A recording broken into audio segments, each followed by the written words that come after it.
Let's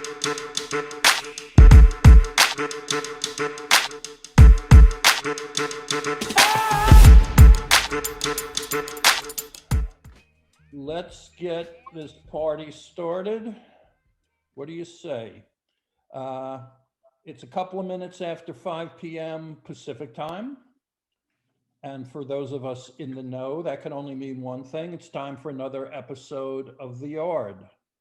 Right now, in addition to broadcasting live on our Zoom channel, we're being seen on Facebook Live, on Twitter Live, on YouTube, and I believe on Instagram as well. We're very excited because we will soon, within a couple of weeks, also be appearing on tens of thousands of tablets inside of jails and prisons. Our brothers and sisters who are doing time are going to have access to Commissary Club, our social network and live entertainment that we're providing, as well as our employment services and job board. The Yard is part of Commissary Club, and Commissary Club is the first social network for 70 million Americans who have a criminal record. My name is Richard Bronson. I have a criminal record. I'm also the founder and CEO of Commissary Club, as well as 70 Million Jobs, which is the national employment platform for folks with records. As usual, I am joined by the normal cast of characters. I'm joined by my friend and teammate at Commissary Club, the rapper to the stars and entrepreneur extraordinaire, the one and only Divine. Hey, D, how are you, sir? Good night, everybody. Thank you, Richard. I'm great. Good to have you, D. Great to be back.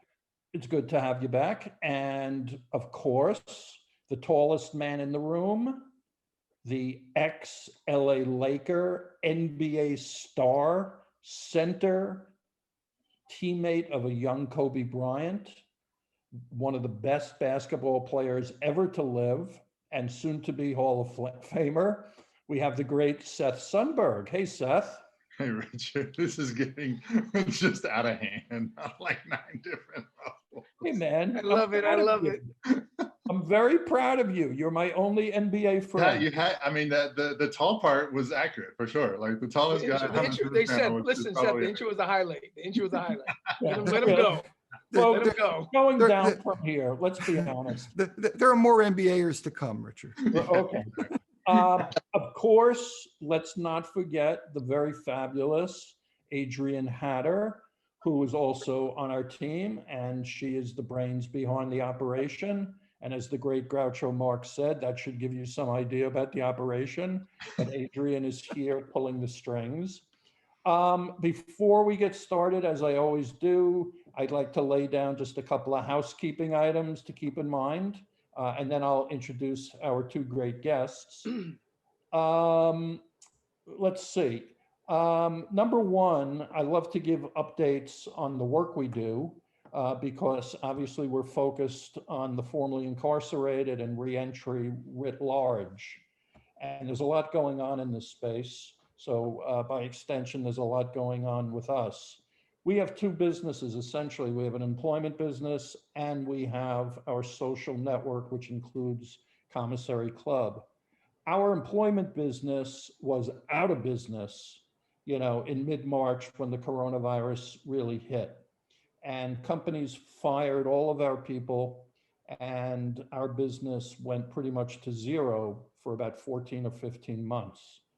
I'm very happy to report that our business, employment-wise, has come roaring back, triple what it was before. We were successful in helping thousands of people get jobs, deserving men and women, incredibly meaningful, and we were actually making money doing it. But now, as the risk of the coronavirus has abated, and at the same time, companies are finding it incredibly challenging to staff up, they're seeking alternative or non-traditional recruiting channels, and all roads lead to us. We are the only organization that has the scale that exists nationally that employs technology to integrate with these big companies. We are getting so much business, we don't know what to do with it. And we are rushing to hire people to handle it. Good for us, great for the population we serve. These folks desperately need a job, and we're really thrilled that that has come roaring back. On the community side, the social network side, I mentioned that will soon be in tens of thousands of jails and tablets in jails and prisons around the United States. And our reach initially be more than 250,000 people who are currently incarcerated. We recognize that this is a huge opportunity for us to connect with people early on and hopefully, provide them with opportunities and a sense of what they can expect when they're released, and to be part of that reentry strategy. Every minute that folks with a record are on the street without a job, they're at risk of recidivating, and thereby just perpetuating this endless cycle of recidivism that is, to me, a national tragedy. So we're so excited to be available and also to provide content. Folks have lots of time on their hands. We aim to give them great stuff. We will be kicking off our launch along with our friends at Dream Chasers, which is Meek Mill's record label. Meek Mill is a prominent hip hop artist who's very involved with criminal justice reform. And we are working with him and the label that they belong to, which is Rock Nation, which is Jay-Z's label. And we have promotions going on whereby Rock Nation is looking to actually sign artists in prison and those who have been released through us, as well as utilize lyric ideas for Meek Mill's upcoming songs. So this is very, very exciting, and I think it'll be very, very cool and bring us a lot of attention and a lot of users on our app, and et cetera, et cetera. Last week, I reported that we received a very substantial investment from a fellow by the name of Darryl Finkton, who has a $1 billion impact investment fund. Today, he doubled it. So we are in great shape with money in the bank. So that's a major accomplishment, but more a major worry that is, put in the back burner for now. Let's get back to the yard. Our goal, like Commissary Club, is to connect people and for people to emerge as role models, to inspire others. And I certainly think there are a couple of guests here who can serve as role models and inspiration. Ultimately, we want to humanize those folks with records, like me and my our two hosts and our two guests. We're all human beings. We've made mistakes. Who among us hasn't? We try to simulate in a very sort of safe way, or at least describe graphically what it is like to be in prison. Everybody who goes to prison, depending on their sentence, depending on where they go, the experience is different. So no two experiences are the same. And we try to get a cross section of that. We try to essentially bring people out to the yard, which is that one place in prison where you can be a human being. You can get some fresh air, you can play ball, you can work out, but mostly you can connect with your friends, other human beings, without guards, without terrible doctors, without terrible food, where you can actually make believe that you have a life once again. We try on what the prison experience is, so we don't really focus on how people got there or what they're doing now. At the end of our episode, we will talk about what our guests are up to, because they're both involved with some great stuff. Questions or comments, we please invite you to share them. And if you'd like to be actually brought up and be part of the conversation, let Adrian know, but try to confine, your comments and thoughts to the actual in-prison experience if you can. So without further ado, We do this every time. And for those of us who have been on the yard before, you're familiar. For those who haven't, I ask you just to sort of go along and trust me on this. If everyone could first, everybody had a tough day, let's everybody just take a deep breath and just let it out slowly and just relax for a minute and allow your imagination and your mind to sort of just go where it's going to go. And then I'm going to ask everybody just to close your eyes for a couple of moments and just let some air and oxygen and space come into your head. We try to paint a picture every episode of how easy it is to make a mistake, where a good person makes a bad decision and potentially it ends up ruining that person's life or that family's life or someone else's. It's so tenuous, it's so potential at all times. So here's a scenario that I don't think is played out quite yet, but I think we're going to be hearing a lot about this. So with your eyes closed, just imagine, if you will, you are a legitimate business owner. And whatever your business is, maybe you own a restaurant, maybe you supply restaurants, maybe you're a florist, or you have a dance studio or a travel company, whatever. The coronavirus hit, and it hit your company bad, really bad. And at first you'd figure, all right, we'll get through it, we'll tough it out. But the pandemic, if you remember, back in early 2020, it was only getting worse and worse. And, you know, landlord needs to get paid and your creditors are losing patience with you. You hear, like every business owner heard, that there was emergency federal assistance to be had. There are these PPP loans. There are these EID loans that are available. Hundreds of billions of dollars are being made available to businesses just like yours. So of course you're interested. The loans are under very, very forgiving terms. And of course, it's something you're going to pursue. You have no choice. So you put together all the necessary forms and get your documentation together. And, you know, all you hear is good things. The money is coming. It's flowing from the government fast so that people who need it get it right away. You know, you start thinking as you're filling out the form, is there some way, how do I, you know, really get as much money as, you know, I can get here, you know, and maybe you start stretching the truth a little bit, not much, you know, but let's face it, you've been paying taxes. You've been a good guy all these years. You know, you've been going through a very tough time. So, you know, maybe a little extra will help take off the edge of the stress you've been under. And lo and behold, the money comes through quickly and you get the money sooner than you would have ever expected. Then you hear about that there's another round coming. And of course, this is something you're going to want to do, you know, and the coronavirus is still raging. You need the money. So you once again submit an application, except this time, you know, it was so easy the first time. No one asked any questions. You fudge it a little more. You get a little more aggressive with your loan. Why not? You know, why not? Everybody's got to be doing that. So you get the second loan and everything is going fine. Except one day in the mail, you get this official letter, and it's from the Department of Justice. And they tell you that while doing a routine audit of your loans, they found some discrepancies that they want to discuss with you. You meet with them and on a Zoom call, and the meeting didn't go well. And now you're starting to worry a little bit. And you really start worrying a week later, early in the morning, when the FBI raids your home and raids your office.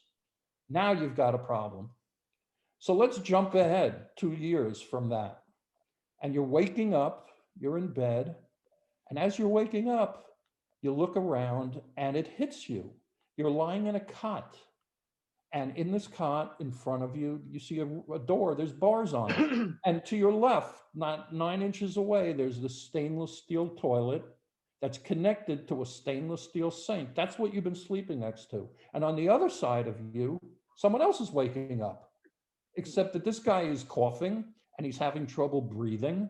And you've been sleeping next to him 9 inches away, breathing the same air. And God only knows what this guy is going through and what you may now soon be going through. And it hits you that you're in prison. And that's where you've been for the last year. And you're going to be there for another couple of years.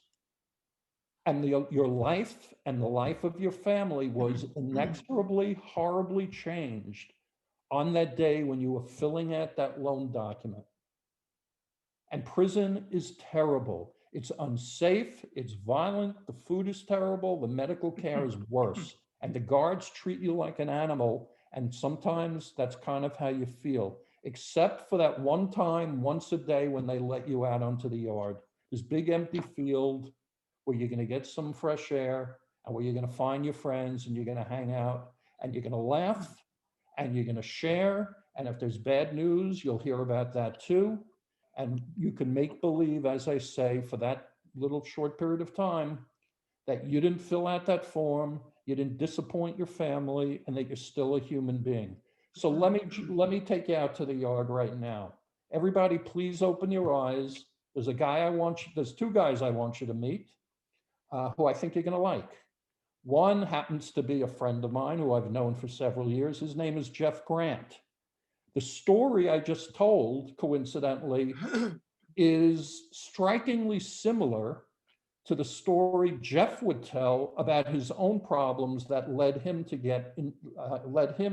prison about 20 years ago.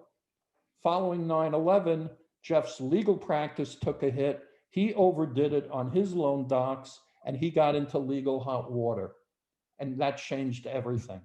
In prison, he became a born-again Christian. He's now an ordained minister, and he just recently received his law license back, so he can now practice law once again. And he has made a name for himself in working with white-collar offenders, particularly helping them with their reentry. Jeff, my friend, welcome. Thanks for joining us.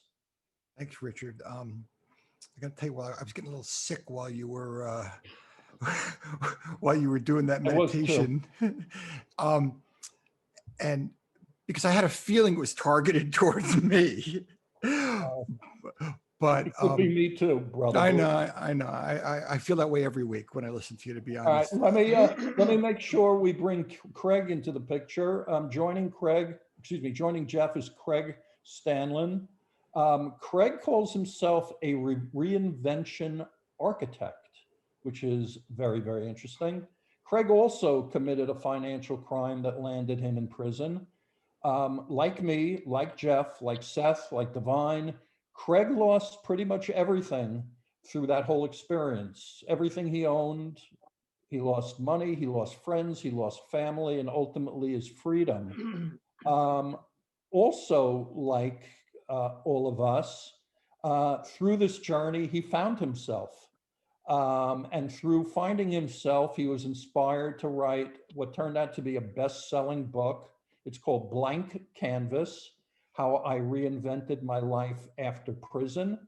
Now he helps people reinvent themselves as well. Craig, welcome. Thank you so much for joining us. Richard, thank you so much for having me on. When you were going through that meditation, there were some things that definitely resonated with me where it hurt. It hurt a little bit. Some things, I'll be honest, my experience, I couldn't resonate with some of it, but some of it, man, it hurt. Yeah, and I'm not sure, for me, it's 18 years ago. I don't know. I'm kind of accepting the fact that it's always going to hurt. But let's just, get this started here. And this is not an interview. And, you can ask questions, Jeff and Craig, and, certainly Devon and Seth will jump in there. But let's start with you, Jeff, because we were talking before we went on how you and I both led sort of, privileged lives of, opulence and drugs and fancy cars and wealth and conspicuous consumption. And then it all came to a crashing end. Do you remember that moment, Jeff, when you took that first step into prison? Oh yeah, sure, of course. I had no idea that I was going to be handcuffed. everything I'd read, I mean, it's not like now where there's a lot of information on the internet. I mean, this was 2006. It was on Easter Sunday of 2006. So there's a little foreshadowing of where my life was going to head. And a friend drove me out to Pennsylvania to Allenwood Low Security Correctional Institution. And there was a waiting room, like, it looked like a train station, or it looked maybe like it was a kind of a normal looking room. I'd never been in anything like that before. And after about 15 minutes, they asked my friend to leave, and I hugged them goodbye. And there was a door where they escorted me through. And the minute I got on the other side of the door, they spun me around and slapped cuffs on me. And it was like, why didn't this make sense? But why didn't I expect it? And then I went up to there was a glass booth there with a clerk behind the booth, actually, I guess a guard. I don't remember R&D that well going in. I was kind of in trauma, right? And they asked me for my register number. And I had no idea what that was. I mean, now everyone we talk to, you get a lot of information before you go in. Yeah, but they asked me my register number. I had no idea what they were talking about. So the dude, what he does is on a piece of masking tape, he writes down my register number, and they put it right on my clothes. And when I got to R&D, which was only a few steps away, I wound up having to strip, and they did the cavity searches and everything. And I'm standing there naked on Easter Sunday, and there's nobody there to do an intake because it's Easter Sunday. Wow. So the head lieutenant had to come and do the intake. So he's standing there with a clipboard, and this is, the head lieutenant runs the compound, right?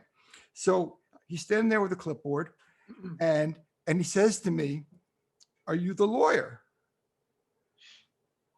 And I'm naked, right? and I said, you should have been like, "Yes, I'm waiting for my client." And I said exactly the right thing, but I didn't know it that I was going to say. I said to him, "No, but I used to be." Right. And which is exactly the right answer. Right. That's a smart answer. Right. But I didn't know. I was just trying to be truthful because from that moment on, he was actually human. It was not this foreboding. I mean, I was still naked, but it was a pretty. We wound up having a conversation, and he told me like what to do or not to do to stay out of trouble. Don't be getting involved in other people's legal issues. Don't be taking anything of value from any other. He said, no max. Right. He said, take a Mac and get a smack. So Divine, he said to me, "I hope you're not thinking of making money on other inmates." Right. And I'm looking, I'm going, that's about the last thing that I would consider doing. Can't wait to collect all my stamps. I'm gonna catch another charge. My first year here. All right. I didn't even know what he was talking about. All right. So one thing that How exactly am I going to do that? One thing that I read that you were talking about when you were interviewed once, which was one of my first memories and reactions, was I was led to my housing unit. I've spoken about this before. And I was hit when they opened the door with this incredible smell that I just never smelt in my life. Anything Story never gets old. As atrocious and heinous as this smell. It was unworldly. It was ungodly. And when I asked, "What the fuck is that?" they go, that's mackerel. And I said, "What is mackerel?" What? I mean, I heard the answer, but I have no idea what does that even mean? And they go, "The fish." And I'm going, "Okay, what does that mean? Is there like a tank of mackerel in here that I'm going to be living with? Fishing is part of rehabilitation, Richard. Right. It's a good It's thing that, good you for know, you. It's all part of the game, baby. It's all part of the game. So they go, no, so then I was finally learned that mackerel is the unit of barter. It's canned mackerel, like there's canned tuna. Well, there's actually canned mackerel. When you open it up, it's not hard to understand why it never became as popular as canned tuna, but it's high in protein, and guys who work out at the weight pile like to eat high protein food, and they use these cans of mackerel, 2 cans for a haircut, 1 can for the guy to make your bed all week, that sort of thing. So they're called Mac, 2 Mac, 1 Mac. So Craig, I need to ask you the same question too. Do you recall that moment when your life was color and then you took that one step and it sort of went to black and white? You know, when you made that first entree into prison? So it was, I mean, very similar to Jeff in the beginning of his story. You know, you go into the waiting room, and I'm sitting there with she's my ex-wife, but we're sitting there, and the guard calls my name, Stanland, say goodbye, let's go. And I go through a metal detector. It's just barking out the orders at me, you know, belt off, shoes off, wallet, boom, boom, boom. And I'm just rushing through. I'm rushing to put everything back on. It's like going through the airport, but I'm super rushed. And we come up to this door, and the guard goes on the radio, you know, on his shoulder. And he's like, unlock A1, prisoner move. And I can't believe I'm about to say this, but I looked to my right and I looked to my left, and I was like, who's the prisoner? Yeah. Where is he? If you have to ask, you're the one. Yeah, you're putting the people. Yo, that's Craig. That's classic. That's classic. That's a good one. I said, oh, That's shit. classic. I said, that's me. And we walked. It brought us outside. And I went to Otisville Federal Prison. I went to the camp, but you check in at the So Otisville. Yeah, so you go, you know, outside, and I remember looking out the fence that 5 minutes ago I was on the good side of the fence, and I just remember going, I'm on the wrong side of the fence. I'm just on the wrong side. And that's when it hit you, right? That's when it hit me. But I'll tell you one other story where it really hit me. We did the medical intake, and I walk into a little room, and there's a PA sitting there. She's doing something on her desk. She pays me no attention. I sit down. I'm looking around the room, and she starts administering, you know, the basic tests. She weighs me. She does the blood pressure, does the resting heart rate, and then pulls out a needle and says that she's going to be doing a TB test. I was like, okay, you know, no big deal. And she unpacks the needle. She cleans my, you know, elbow, the crease of my elbow. As she's doing that, the needle rolls off the desk, falls to the floor, bounces around a few times, ends up like underneath her chair. And she picks it up, she puts it on the desk, goes back to cleaning the crease in my arm. And I looked at her and I said, I'm sorry, but are you going to clean that or get a new one? Because it fell on the floor. You would have thought I pissed in her cereal. She looked at me with just laser death eyes and said no, and just shot it right into my arm. Oh, that's when it hit me. Oh yeah, you're in prison. Mhm. Wow. Yep.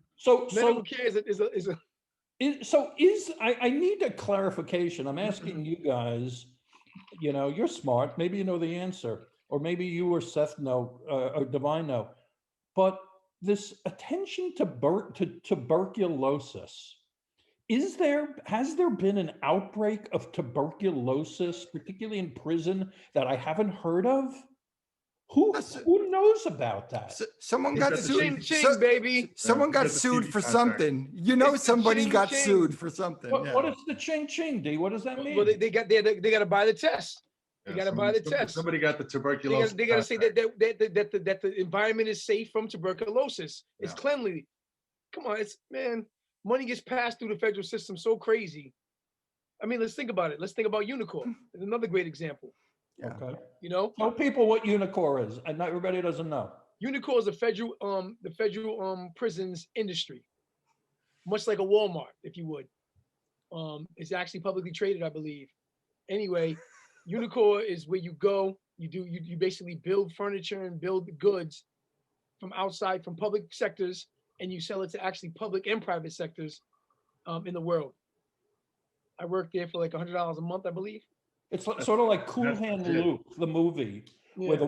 where the prison contracts with outside businesses to essentially get slave labor, Exactly, yeah. to build things, to make beds, to stuff mattresses, We do all kinds of stuff Oh, like that. not essentially get slave labor, actually get slave labor. Yeah. Yeah. we did upfitting of border patrol vehicles in the Unicorp that I worked in for a while, and it was like, this is strange. Like, It's you know, fun. like what if you know, it's just a weird dynamic. Hey, Yeah, but we did U.S. mail bags. oh yeah, for sure. I want to do a quick shout out to everybody that is currently down. I know they're not watching this live, but they will be, and just want you, Yeah, we men love and you, women, man. to know, yeah, we love you. I mean, we joke a lot here, you know, about the experience, because we know the shit that you're going through. We know, you know, and if we don't joke and laugh and all that, we'll cry. And you know, like Richard said, it's been 18 years and it still hurts and all that, but that's why we're all here. We're all, you know, we're with you in spirit for sure. When you get out, we'll be here, you know, physically, and you know, we just want to give you a shout out. Yeah, that's Shout great, out. Seth. It's great My that people you, in the Bing, hold it down. That's beautiful, beautiful. Seth. yeah, Stay strong, stay positive. and Divine, my friend Divine, and I drink to your swift release I drink my and water. successful reentry. Yes, So you can join us successful on reentry the is yard. key. Absolutely. You're all invited to be guests. You have to understand, people that have been formerly incarcerated, system impacted, we have so much potential. It's just unlocked. And when you get home, you deserve to give yourself the chance to show the world what you possess. And I know that firsthand, because I'm somebody who had great talents and great gifts and skills. I use my intelligence the wrong way. But I was blessed with a second chance, maybe a third chance and a fourth chance. But nevertheless, I finally overcame that negative psychological cycle of recidivism. I found Richard, I found Seth, I found Commissary Club, I found 70 million jobs. And now my life is on a whole new trajectory, and we believe in you. So please Beautiful. stay Why strong, do stay you positive, think- get home. Why do you think we deserve it, though, Divine? I mean, we you know, we did something wrong. Why do we deserve it? I mean, I think the human spirit is always redeemable, man.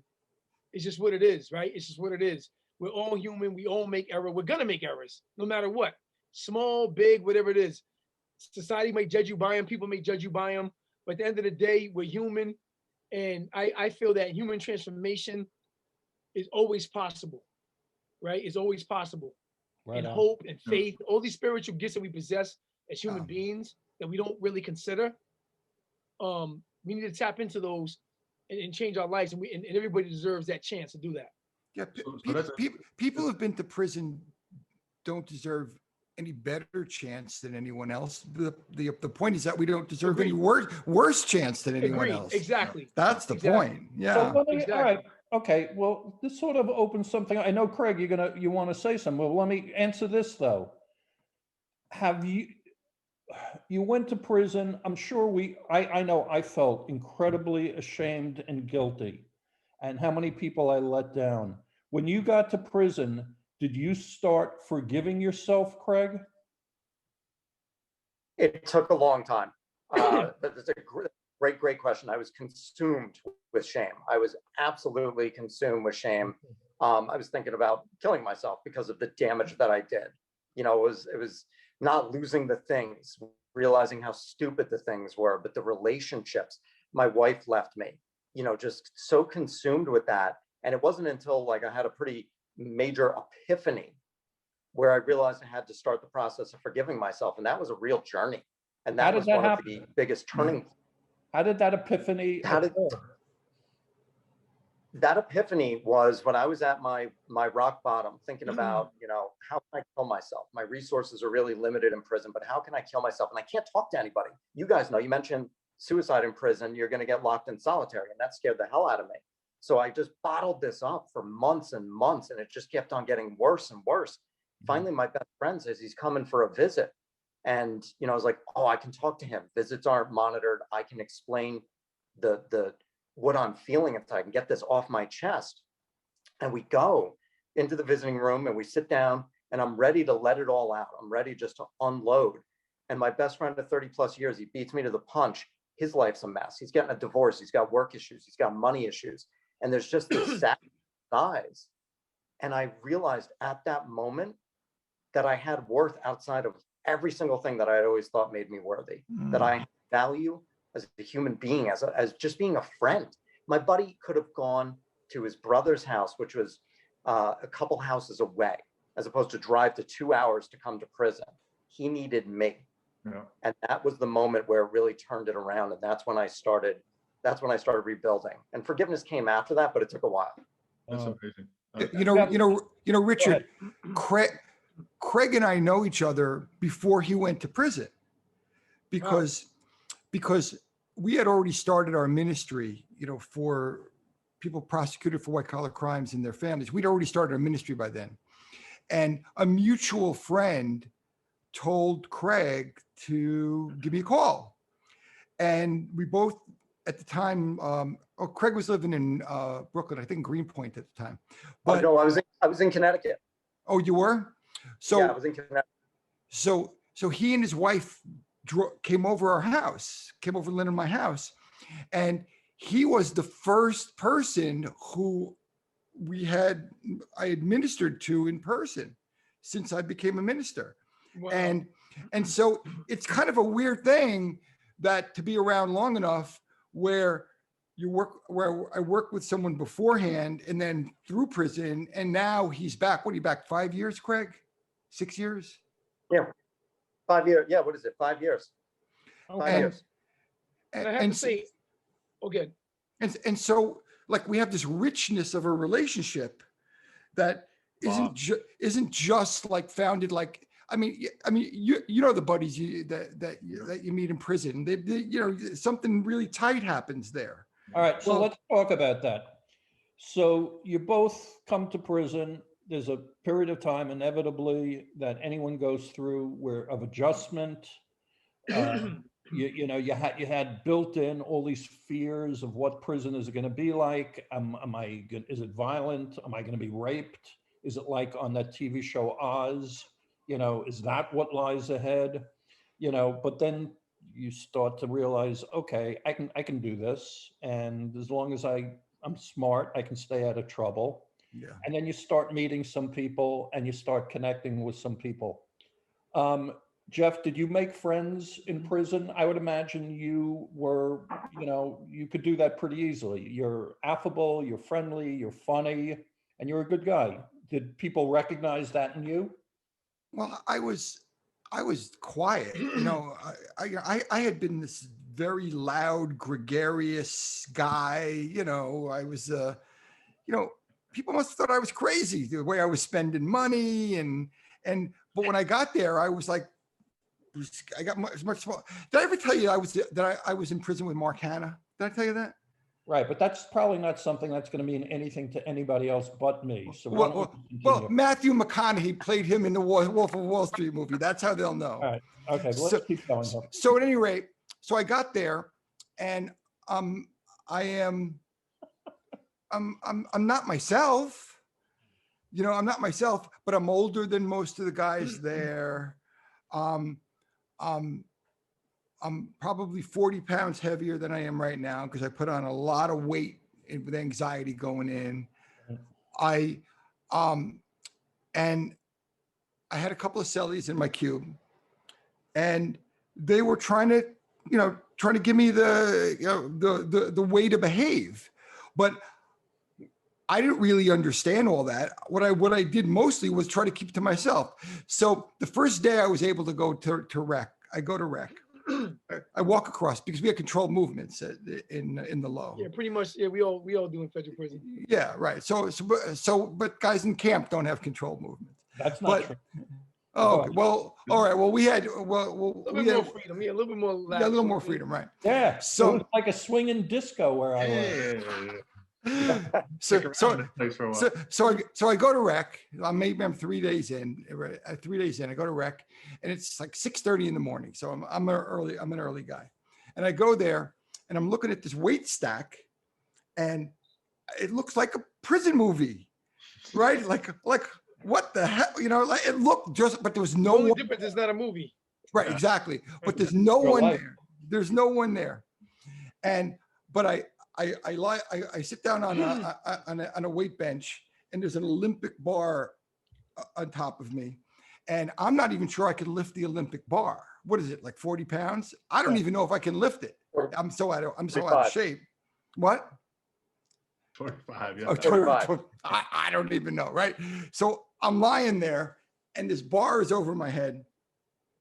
And before I do anything, this shadow comes over my face, this huge shadow.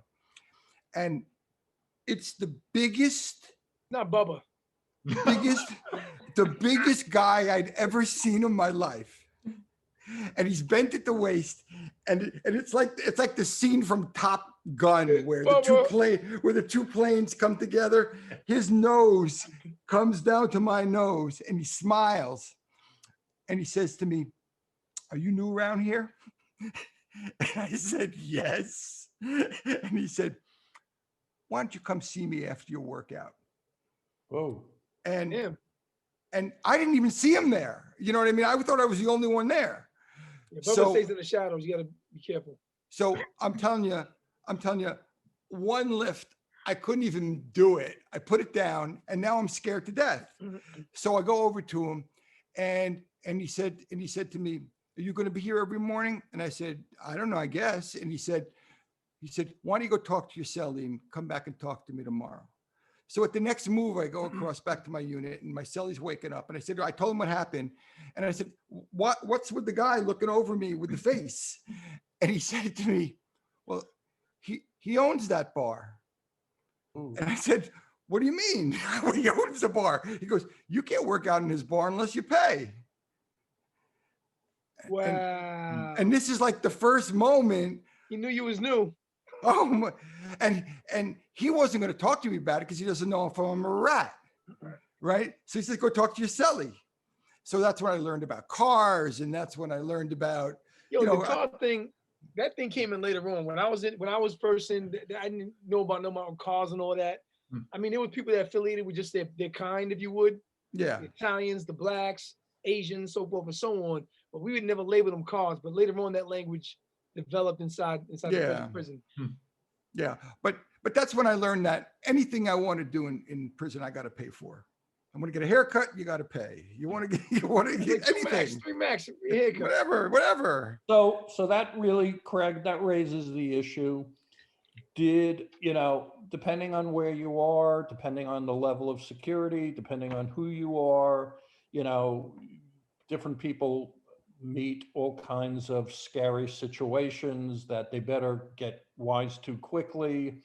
Many prisons, there's a racial undertone to everything, where you eat, who you hang out with, who you don't mess with. I'm sure you had fear and anticipation and dread about all this, but did you have any direct interaction in any scary situations relating to any of that? I have to say, Jeff really helped me out when we met before I went in. So I had a lot. I really knew what to do when I got there. But before I met Jeff, so I'm 5'4", and I lost a ton of weight from stress. Jeff put on 40 pounds. I lost 30 pounds. I checked in at 109 pounds. Wow. Damn. 6 pounds less than I ate had that been. for lunch. Fighting weight. It's my leg. But- yeah, exactly.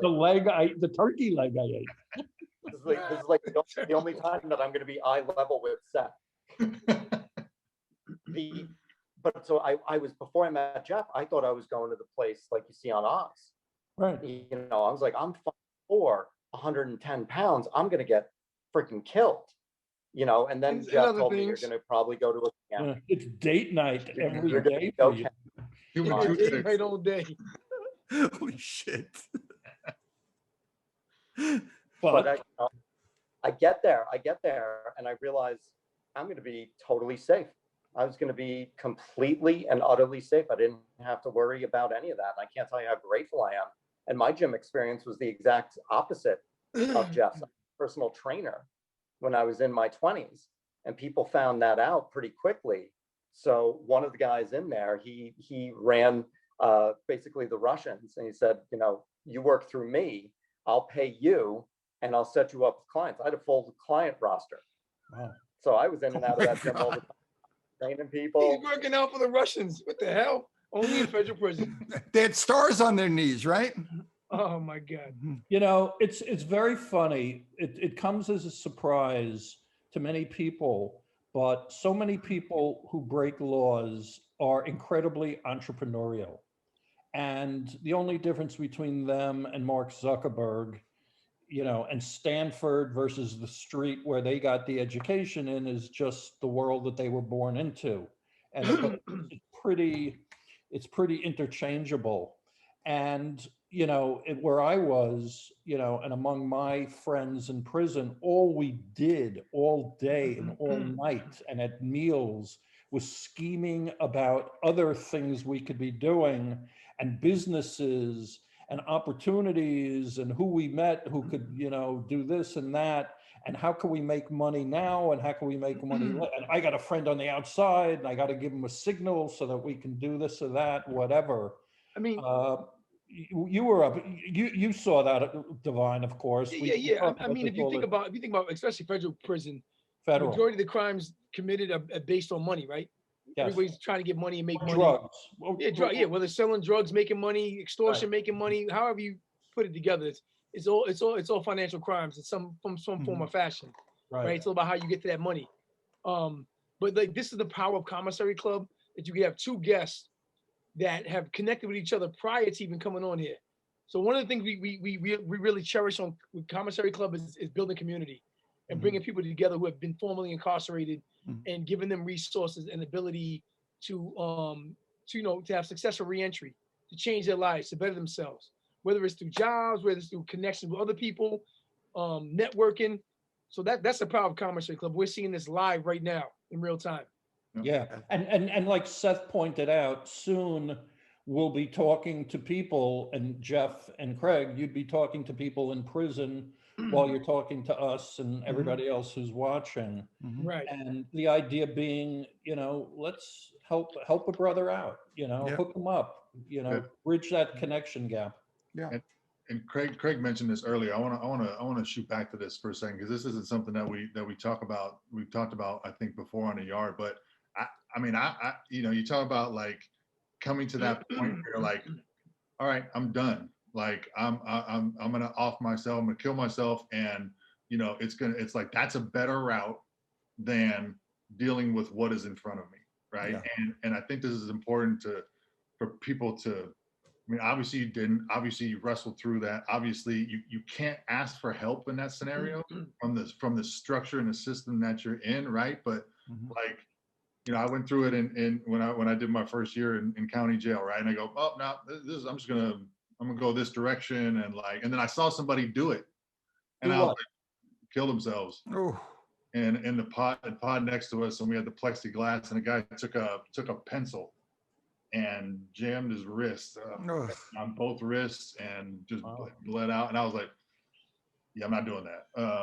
You know, I got to figure out another way. And so that was kind of the shock and awe, you know, thing that I went through. And that, what was it that, like, how did you process that? How did you get to the, you know, to the point where you're like, okay, that's not the right option. This over here, I'm going to go through this or whatever. What was your process to get through that?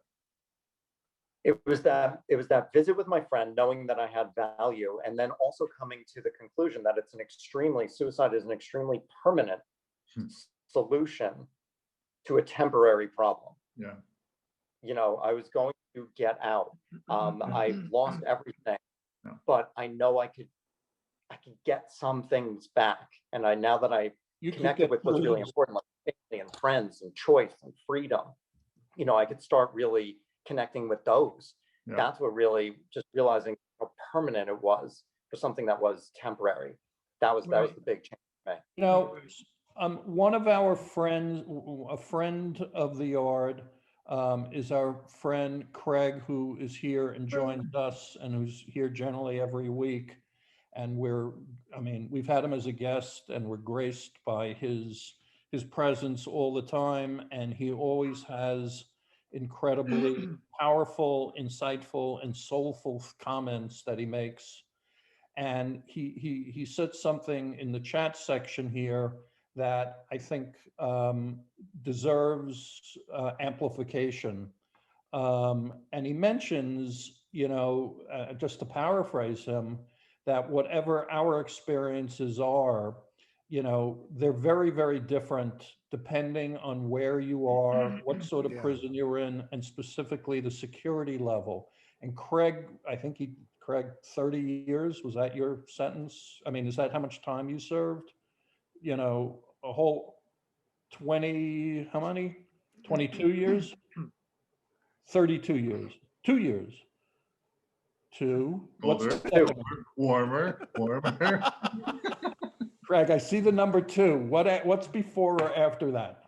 20 years. I think it's 20 years. Craig did 20 years. Believe it or not, Craig did 20 years. He had a life sentence. Yes. You would think maybe he killed like 11 people. No. Craig was in there for marijuana offenses. That's what Craig was sentenced for. And he wasn't even doing, Craig used to lease tractor trailers, and he had a client who was shipping lots of pot, tons of pot. And Craig got, of course, caught up in that whole thing. And Craig received a lifetime sentence for it. Craig was given a pardon by the Trump administration, and he was let out not that long ago. And ultimately, they did away with his sentence. It was commuted, and now Craig is out there and doing great work. But he points out, at a high security facility, life is very, very different. And their guards and inmates are both in their own private hell, and, you yell at guards, and guards, they have a lifetime sentence too. So, we don't mean to suggest by anything we're talking about that our experience is the experience of everybody. Everybody has their own, everybody goes through their own, hell in prison, whatever your sentence is. Craig is talking about the existential challenges that he faced that were just as real to him as anything else. So, Craig, we're so happy that you came out of it. What did you learn in prison, that informed your later, awarenesses? What got you through it? The fact that your friend came asking you for advice, was that it? That was the first step. And then after that was practicing acceptance. It was just Acceptance sitting in the of what? prison library. Acceptance of your situation? Acceptance of my situation, of reality, because I was sitting there, just living in the past, regretting the choices that I made, wishing that I was home, wishing I was with my wife who had already told me she was leaving me, just wishing, and it just hit me. And I just started writing. I said, I accept that I'm a felon. I accept that I made the choices that I made. I accept that I'm in prison. I wrote about a page worth of acceptance, and it hurt like hell to write it. Didn't feel good. These were not comfortable truths, but they were truths. They were reality. And when I took a deep breath when I was done, and I said, I feel free inside prison. I said, I have a baseline, a starting line. It may suck, but I have a place to start over. And that acceptance was huge. And then it led me into accepting responsibility. That led me into accepting choice. And those were the first 3 steps I really took that got me through. Craig, is it safe to say that you spirituality played a part in your transformation? That's a very insightful call. Absolutely. I started meditating in prison. I can sense it. I can hear it as you relay this transformation you had. I just sense some form of spirituality, higher power, religion, something played a part in that. It was the great call. It was the meditation. It was practicing gratitude. Even in prison, I could find something to be grateful for. Even if it was, I got the mixture of my coffee and powdered cream good that morning, and the coffee tasted good. I'd be like, I'm grateful. It was heavenly. That's not the easiest thing to do, right? I mean, getting that blend. Craig wasn't hooked up in the kitchen too well. Yeah. I- Seth was I- well I- connected, and so was Richard. Yeah. I apologize for keeping coming back to this, but I feel an obligation, and again, from our friend Craig, who often is a great beacon for us. The Oracle. Craig points out that, that I live in California. If I walk down the street where I live, there are beautiful stores that are selling cannabis. It's like walking into Neiman Marcus.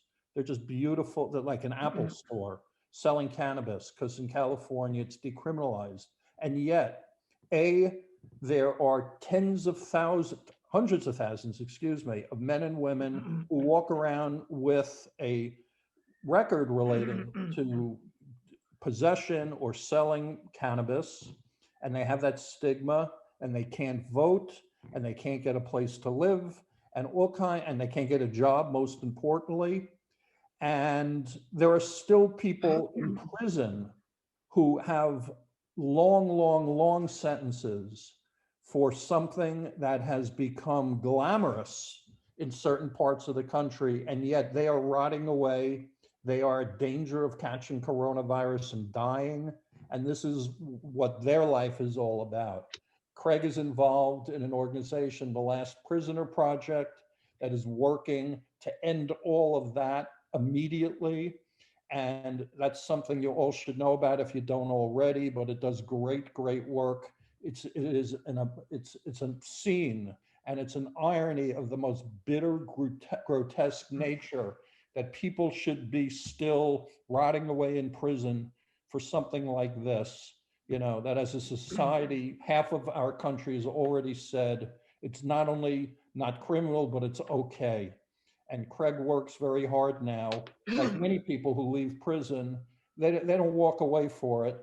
They actually are continuing their work to make things better. So yet another reason why I'm a big fan of Craig's and admire him. Yeah, Richard, I'm glad you brought up drugs, because I would say that the greatest influence I had in getting through prison was the fact that when I went to prison, I was almost 4 years sober.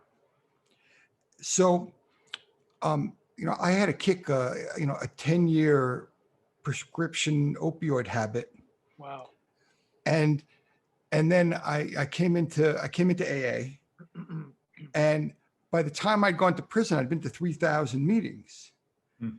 So, if anyone's going through the early stages of this, what I would tell them is that, that sobriety is a superpower, and I'm not trying to preach. I'm just telling you my experience, that to walk in as a sober man, to walk into prison as a sober man, and having taken care of my business and taken care of my family, and have put my affairs in order. Not a lot of people do that. There's people getting stoned or drunk right up to the prison door. Yeah. And so a bit harder. Yep. And actually on my first or second day in prison, I'm in the communal toilet, and I'm sitting there, and I'm sitting on the toilet, and there's a drop ceiling, and a panel opens up from the drop ceiling, and there's a guy up in the ceiling. It's a guy up there, and I'm sitting on the toilet, and it's a guy up there, and it's like, what do you do? I waved. He waved to me, right? And he waved to me, but the panel is kind of like half in the toilet and half out of the toilet, and what he has is this big contractor bag, and in the contractor bag is hooch. Yeah. But I didn't know, right? So with a sailing man, come on, man. No, so they shove it up in they shove it to ferment up in the ceiling in the bathroom. Yeah, Because that's where the exactly. drop ceiling is. So they're handing it down to some guy who's on the other side of the door, and they're all going to get drunk. And I had a lot of opportunities to get drunk or get stoned in prison. And I wound up going to AA in prison and NA in prison. And I met a lot of guys in prison, out of 1,500 basically drug dealers who were on that pound. 30 of them were in the AA room. And of those guys in there, when I first went into that AA room, not one of those guys had spent one day clean on the street. So they had all stopped while they were in prison. Yeah, it's a quick detox. Right. And they had so I didn't know how to stay straight in prison. I had no experience, but they didn't know how to stay straight on the street. So it was really interesting. There were guys who came along later, but on my first day, there was nobody who had spent one day straight. It's like a real wake-up call, because I'd never been around that kind of an environment before, and so that's a real in-prison experience. That's the real deal. I got a question for you, Jeff, real quick. I know you were an attorney. You were an attorney before you went to prison and all that. So did you try to play the jailhouse lawyer at any point? Can I ask the same thing? No. What happened is that word got around. There's a lot of jailhouse lawyers in the federal, especially federal prison. I didn't They'll get you out for like 20 mackerel. I didn't do 2255 for anybody. 2255, of course, all day. Yeah, I was corporate counsel. That was great. I was commodity in 2255.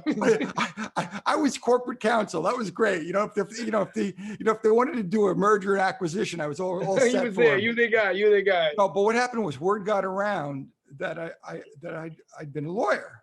Right. And so As it always does. Right, of course, everything gets around, right? So I'm minding my business, just walking the track, because I walk the track. I wind up always minding your business. Right, Yep, minding my business. And the shot caller comes up to me, and he says to me, and he comes up to me, or he's standing. As I'm around in the corner, he's standing there, right? And he kind of motions me over, and he says to me, "So I heard you're okay." And I just nod, because you don't say a word, right? Right. I just nod. Yeah, not to the shot caller. Nope. I just nod. And he says, "All right then." And he walks away. The next day, while I'm walking the track, people are coming up to me to ask me legal questions. Right. But until the shot callers decided I was okay, nobody came near me. We didn't talk to you. Right. Nope. Got it. But and the thing I found out which informed everything I did after the ministry, get my law license back, everything else, was that the guys in there are real people. You know what I mean? Oh yeah, definitely. They have like legal problems. They got partners on the outside who are ripping them off. They got wives who are suing them for divorce. They got bankruptcy issues. You name it, it's happening. It's happening. But nobody pays any attention to that stuff. It's like, you think of someone who's going to jail, you think criminal law. Yeah, life goes on, well, in or out. Craig, along those lines, Jeff, you mentioned about family and wives and whatever. You mentioned, and forgive me for bringing this up, and if you don't want to talk about it, well, tough, you got to. Did you learn that your wife was leaving you while you were in prison? Talking to Craig or me? Craig. It was December 22nd in the prison visiting room. Right. And I could see something in her eyes, and I just kept pushing and I just had that bad feeling, and she just said, "I'm leaving you." How long had you been married? She said, "I wanted to before." We had 4 years. Okay. Do you have any kids? No kids. We're actually, fortunate in that regard that there weren't, but that was really when things started to go super downhill. Just, hearing the pain in her voice and seeing the pain in her eyes. She didn't want to tell me before Christmas. I was the one who pushed. I knew there was something there. She said, "I really wanted to wait until after Christmas." You can feel it, man. You can see it, you can hear it, you can feel it. You just know it, right? Right. I just knew it. But you see, here's the thing. Craig had come over my house, and Craig had come over my house regularly, and so did his wife. So I know his wife. Yeah. And my wife. Jeff, just hold on. I just want to hear Craig, as interesting as your comment's going to be for sure. Tell me, it's visiting day, Craig, and finally you sort of pull it out of her. She says what? What does she say to you? She said, "I'm leaving you." Tears in her eyes, just heartbreak in her voice. "I'm Were you leaving you." expecting And this?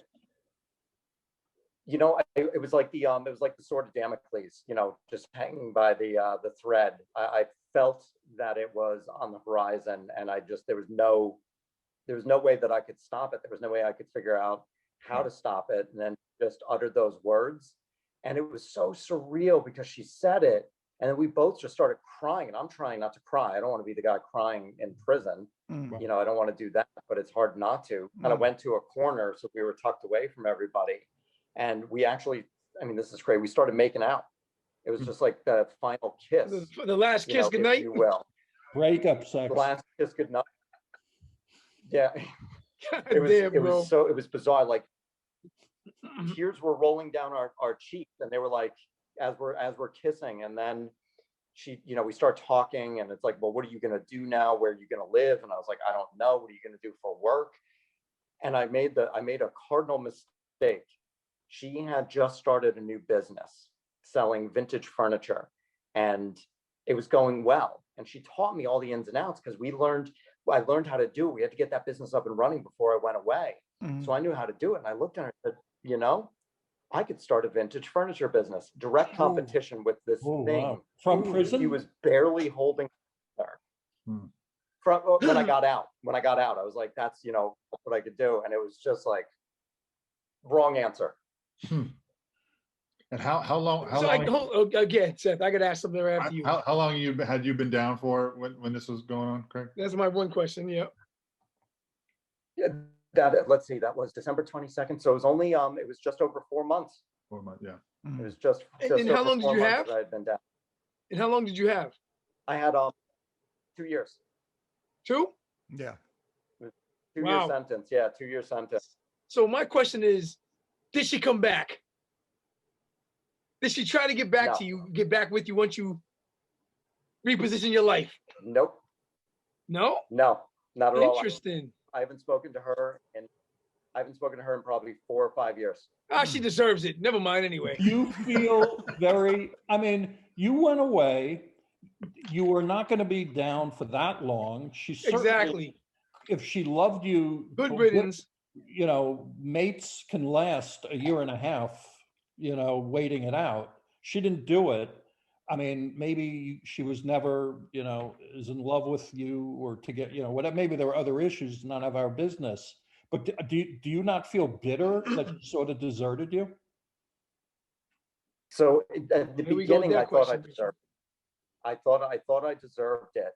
And it wasn't until several years later where I allowed myself to get really angry about it. And now I'm at the point where I understand why she did it. I lied to her. She didn't know exactly what I was doing with my fraud, but she knew I was doing something. And she said, is this okay? And I'm like, yeah, it's fine. It's fine. Don't worry about it. Don't worry about it. I lied to her for, about 10 months. I lied for 10 months. And that was it. That's on not me. a hanging crime though. It's still crime, Richard. No, it's not. Yeah. White crime. Yeah, Richard. Black crime.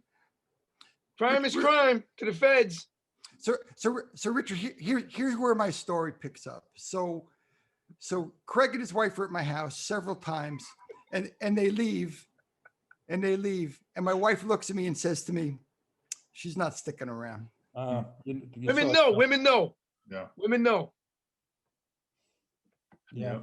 There was a guy. This will lighten this space up a little bit, but in the same thing of relationships. That's your job, Seth. Let's keep it dark. Let's keep it dark, Seth. Come on. It's a good yard. So in county jail, which I did a year in county, it was hell, right? It's terrible. It's the worst. Like it's just a shit show and just terrible. But every Saturday night, there was this one dude on the tier that would go, "It's Saturday night.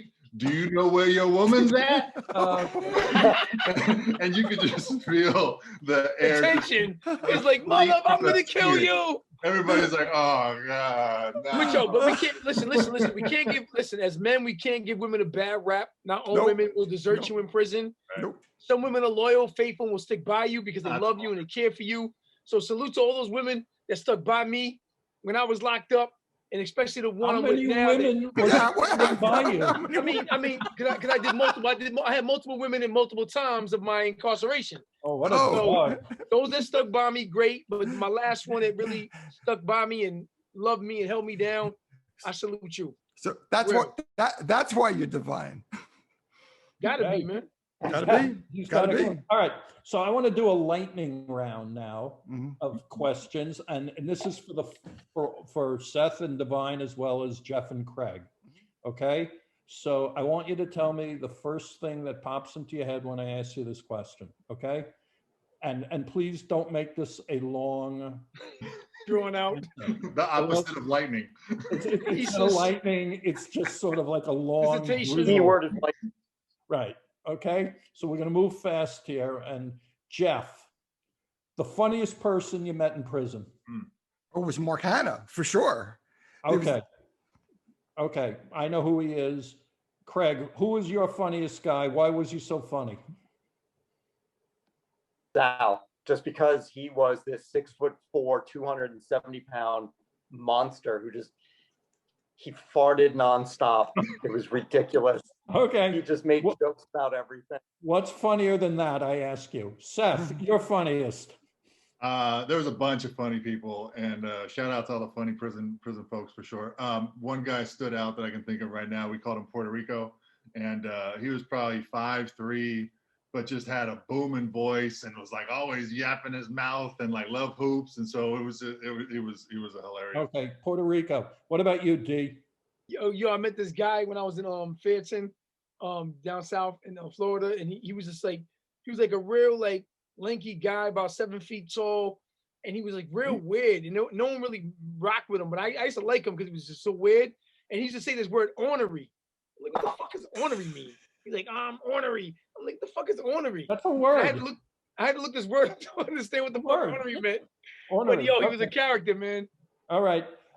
Jeff. Hold on, Richard, you got to do yours too. Hold on. Yeah. Rich, You come on, ain't man. getting off the hook You're on not this. excluded. Hold on. Shit. Bubba. It was Bubba. Who was the funniest guy? The funniest guy was this guy, this guy was black. He was 6'10", probably, weighed about 380 pounds. Ooh. Damn. Scariest guy I ever saw. And he came up to me and, like I guess he did with a lot of the new people who show up. And he came up to me, this little white kid, and he looks me up and down and he gets in my face. And then he reaches up with his hand and he starts tickling my stomach. And he cracks up and walks away. What the fuck? And he was just a funny, crazy, completely the gentlest guy in the world. And he just liked freaking people He was out. like Mr. Coffee, Green Mile. Yeah, Jeff, what is the one thing that you should never do in prison? Should never show anybody disrespect. Okay, Ooh, good one. Craig? great. Jeff took the really good one. I'm going to go with don't walk on somebody's freshly mopped floors. Good one. Oh, that's beef. Again, a sign of That's murder beef. respect. Seth? Yeah, I think getting other people's business is not your business. Okay. Divine? Don't get undressed before you go to the shower. That would have been my choice too. You beat me to it. Also, don't reach over someone's tray in the cafeteria. Something to else grab Richard the did. Salt. Something else Again. Richard did from experience. It's a whole respect thing. Man. Also, don't be sarcastic in prison. Oh yeah. Something else Richard did. There's 3 strikes, he's out. I know. I'm lucky I got out of there alive. And definitely do not call anybody a bitch. Don't do Yeah. it. No. Yeah, not as a joke. Don't do it. Well, and don't threaten to tell on anyone either. Oh, That I would- Oh my And don't threaten to God. do something to somebody and don't do Who, it. who are you gonna tell? I know. Oh, Um, they tell in prison. Yeah. All right, Who last, you gonna tell? You're gonna tell the goddamn lieutenant. Slip notes under his tell door. the at night. You're gonna go if you're gonna tell you going into protective custody. That's what's Yeah, they put going them on. slips under the door. Them slips Oh, come yeah. under the door Oh, crazy. yeah. all Oh, right, yeah. last question in this so entertaining lightning round. Jeff, what is the one thing that would most surprise people about prison? That it's a community in there, that it's really a family. True. That would be surprising. Craig? That there are some amazingly intelligent, compassionate, and nice people there. Mhm. Seth? Same. The bond that's created amongst people that have gone through the criminal justice system is stronger than any I've ever, Mm. been a part of, and in my life. So. D? Yeah, some of the top microwave cooks in the world. Oh, besides that, actually, That's a besides good that, one. That's a good one. it's just that, yo, no matter what someone's crime is, like the humanity like shines, and you see the humanity in people when you're locked up, regardless, because we're all in the same condition, the same situation, regardless if you had $1 million in the street or you had $10 in the street. Yeah, I mean, It's a those great are, equalizer. these are like really great answers Mhm. and really just a lot of heart and soul in them. Mhm. You know, for me, it's sort of, I was just so often struck by how much sadness there was, that people, not for me, but for Well, other people's lives Yeah. and what they were dealing with and, the tragedies and the unfairnesses. I mean, it's upsetting for me just to think about it. The world is a sad place, and a lot of times, the saddest people end up breaking the law for a variety of reasons, out of desperation, out of having no other choice. and Richard, on the other end of the spectrum, the joy and the happiness that was found there, Yeah, despite the Yep. True. pain and sorrow, true. Yep. the sadness. I don't remember laughing so hard either. Oh, yeah. Come on. No, Me Yeah. either. that's what the yard for real. Yeah, well, Y'all, for real. We're being, Real prison this is experience. the truth. All right, we have a few minutes left, and both Jeff and Craig are doing really great things. It strikes me constantly how people go through the criminal justice system, go through the hell of prison, and when they get out, instead of beating a path as far away as they can get from that, from that world, from that life, from those people, instead feel a need and a honor and a just sort of a compunction to just work within it and bring value to it and pay it forward. And, I know that's true here. Jeff, tell everybody what you're up to. Well, as of May 5th of this year, my law license is reinstated. So Congrats. thank you. So I've opened up a law firm in Manhattan, and I'm practicing law again, mostly for justice impacted people, I imagine. I mean, probably everybody who I'm representing is in crisis of some sort or another. For the last 10 years, we've had a ministry for white collar criminals and their families, but it wasn't exclusive because I was also ran a nonprofit, which you know about, Richard in Connecticut, that helped out all kinds of people on the margins. So my day all day long is either helping people, ministering to them one way or another, or helping them out as a lawyer. And I'm only doing the lawyer thing again for 6 weeks now, so it's not like I got my arms really wrapped around how that's all going to go. But I do feel like I'm blessed by God. Like not many people get this a second chance to do what they love and what their best skill set is. Yeah. And also, I just want to go back to the first thing that happened here. I went to prison for SBA loan fraud, and I don't know anybody else in the country who's a lawyer who went to prison for SBA loan fraud. Never. But right, it just doesn't happen. But the thing is that I identify, with people who are going through the problem. It's like I no longer identify as a lawyer who's like trying to make money from people who are hurting. Yeah. Now I identify as people with people who are going through that problem, and there's going to be tens of thousands, if not hundreds of thousands of people prosecuted over the next 5 years who fell into exactly what you talked about in your meditation in the beginning. Yeah. Some people intentionally, and some people just wandered in. Yeah. And Jeff, and it's super exciting. I just got to say this to add on to that, like, and whoever's watching or whatever, like, you getting your license back to practice law after going through the system is huge on a lot of different levels. I know it's a lot of hoops to jump through and things like that. So, congrats, thank you for going through those hoops. Your ability to now navigate the system after going through it is going to impact so many people's lives. And that's super exciting. It could be done. Exactly. The inspiration For sure. that Absolutely. there is a second chance and there's redemption, like Divine talked about before. So Right. congratulations, and Absolutely. Yes, for sir. all of the good stuff that you've done and will continue, no doubt, doing. And I have a personal belief that, like, just like when, police officers have tasers, right? They have to get tased before they are allowed to use the taser.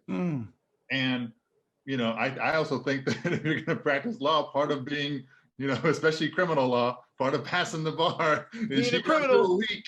You got to go down for a week. Like, that's part of your stay. So it's like Brubaker.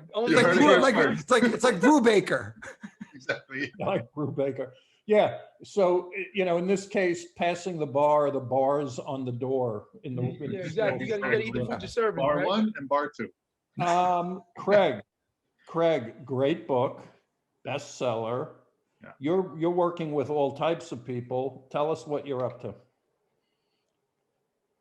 So this kind of ties back to what Seth was asking me earlier and what Divine was saying earlier as well, is that I knew I had to give meaning to the suffering. And I knew that I could utilize my story as the tool to do that. And that's where the book came from. And that's where my TEDx came from. And that's also where my coaching grew from.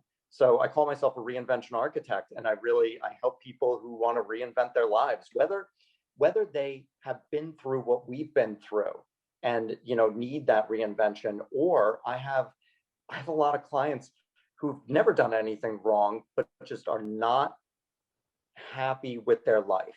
They're just not fulfilled. They're not feeling that joy. They're stuck in the cube. They're doing that same thing.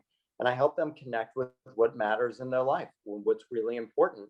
And I find this crazy because my crime was finance, it was all finance. So was Jeff's, Richard, so was yours. But I'm learning that it's not money that everybody's after. It's that joy and fulfillment. And working with people to connect with that is just so rewarding. And it's just, it's amazing to do, to be able to write and to share my story of certain, in service of people. Yeah.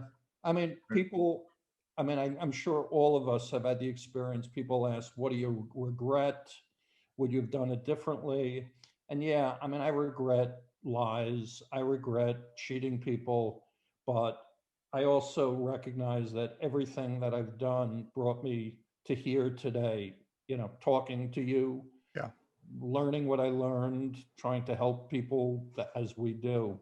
I knew this would be I knew I'd have fun tonight, which anytime I'm with Jeff, I have fun, but I knew you guys have a lot of soul and a lot to share, and that you're, if nothing else, just deeply honest. Mm-hmm. So thank you for opening your hearts and being honest. And I always feel that about Seth and Divine, when you guys sort of let go, it really just sort of blows me away. We are coming to the end of another episode of The Yard. We thank everybody for joining us. We ask everybody, number one, please follow us. Follow us on Twitter, follow us on Instagram. Adrian will have a screen up shortly where you can do that. Please tell your friends about us and about the yard and about Jeff and about Craig, and read Craig's book, which we have posted here. I think you'll really, really enjoy it and get a lot out of it. And, you know, if you need a great lawyer because you're in trouble in New York, you know, I got news for you. Jeff would be a guy I would turn to, because he's going to throw his heart and soul into anything he does. We need to help each other. You know, we're not animals. We're not bad people. We're not monsters. We made mistakes. We regret it. We've tried to make amends. And now we're here trying to help other people. You know, that's our obligation. That's our karma to do. And indeed, we do it like so many other people who have gone through this. Please download our app, Commissary Club. It's available for Android or iOS. And certainly, please let people in your networks know if they need help with jobs. Go to 70millionjobs.com, download the app. And we can't help everybody, but we do try to help everybody. We've been very fortunate recently. We're a for-profit business. We aim to make a lot of money so we can keep growing and help more people. We have a crowdfund campaign that's almost coming to an end on republic.co. So if you want to learn more about us, I think people are going to make a great deal of money. We are the sole for-profit player in reentry. And it's a hot space. Somebody's going to acquire us. We've already turned down offers. So I think there's money to be made here. And there's a lot of help and souls to help. You know, we desperately want to short circuit the pernicious cycle of recidivism that destroys lives and decimates families and, you know, runs roughshod over communities. So, you know, that's what we're here for. And we're thrilled and honored to be joined by Craig and Jeff, who share our core beliefs. Thank you so much. Please come back next time. Please connect with one another. When I shut up, you can continue chatting and meeting each other. Take advantage of it. And everybody, let's be good to one another. If we're not helping each other, nobody's going to help us. So Dee, Seth, Craig, Jeff, thank you. Good night. Be safe. Much peace and love to everybody. Thank you, Joe. Richard, Jeff, Divine, Chris. Love and Seth, blessings, thank you. everybody. Thank you for guys. joining. Bless, Craig, God bless Jeff, you all. God Thank you. bless you. Thank you, everyone. Thanks, Joe. Night. Have a great night.